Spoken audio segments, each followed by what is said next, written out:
At good news pa rin, tuloy-tuloy naman ang mga proyektong nais ipatupad ng Administrasyong Aquino ukol pa rin sa turismo.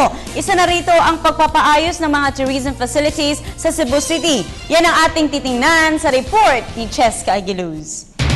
Nais palawakin ng Administrasyong Aquino ang ilang facility sa Cebu City para palakasin ang pagbisita ng mga turista at makatawag pansin sa mga nais mamuhunan. 5,000 katao sa Barba Sports Gym sa Toledo City, Cebu ang tumanggap sa mensahe ni Pangulong Benigno Aquino. Paliwanag ng Pangulo, isa sa mga malalakas na panghatak sa mga turista ay ang magagandang beaches sa Cebu at ito rin ay nakakapagbigay ng trabaho sa mga lokal na tao roon. Kaya naman pursigido ang Pangulo na ipatubad ang 17.5 billion Mactan Cebu International Airport Passenger Terminal Project at 7 billion widening ng Mactan Island Circumferential Road Project.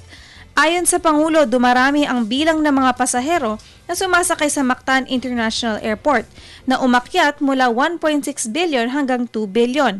Kaya naman kinakailangan na ayusin ang mga facilities ng naturang lugar upang lalo pang itong lumakas. Samantala, mapapadali naman ang pagbabiyahe mula Cebu City hanggang Mactan sa pagpapalawak ng Mactan Island Circumferential Road. Siniwalat din ng Pangulo na nalampasan na ng kanyang administrasyon ang target nito na 35 bilyong turista pagsapit ng 2016.